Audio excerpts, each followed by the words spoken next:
यार साहब, मेरे बेटे से बहुत बड़ी फुलती हो गई। नहीं होनी चाहिए थी पर हो गई। लेकिन अब क्या करना है? इसका हल क्या है?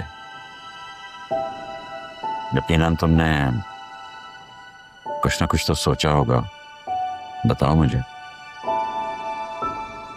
कहीं तुमने बच्चों की शादी का इरादा? नहीं नहीं, कम से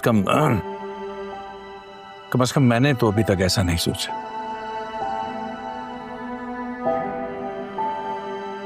तो फिर खुलकर बात करना यार। फराद तुमसे मिलना चाहता है, तुमसे माफी मांगना चाहता है, लेकिन ना तुम फराज से मिल रहे हो और ना मुझसे। अब्दुल गनी, ये जो हादसा हुआ है ना,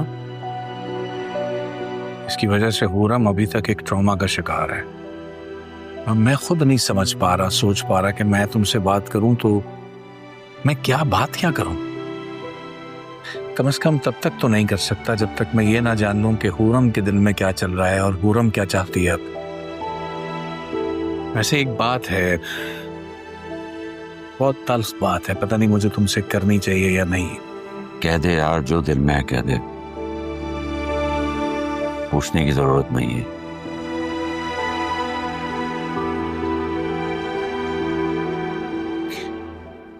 कहते हैं जिंदगी का सफर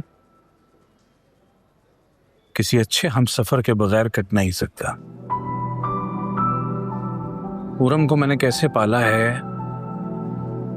मेरे लिए वो कितनी अहमियत रखती है, ये तुम बहुत अच्छी तरह जानते हो।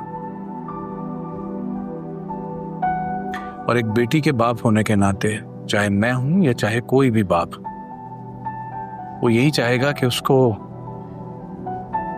ऐसा दामाद मिले जो पढ़ा लिखा सुलझा हुआ लड़का, उसकी बेटी को समझ सके, बेटी उसे समझ सके, दोनों अच्छी जिंदगी गुजारें। मैं हमेशा ये सोच के फिक्रमंद रहा हूं कि मेरे बाद मेरी हुरम का कौन ध्यान रखेगा। तुम्हें क्या लगता है, ये सब कुछ जो हुआ है इसके बाद फरहाद खुद से हुरम को फेस कर पाएगा?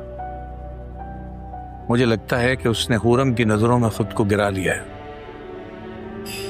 एक ऐसे लड़के के बारे में वो क्या सोच सकती है जो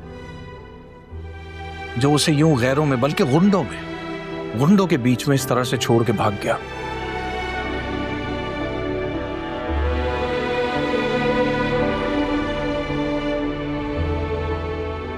मैं इस सारे वाक़े को लेके बहुत शर्मिंदा हूं यार, बहुत शर्मिंदा।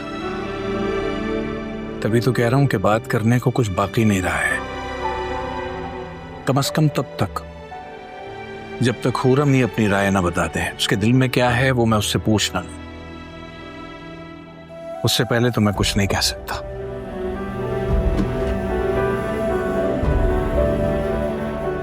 मुकर्रम, हिसाब लेके आओ जरा।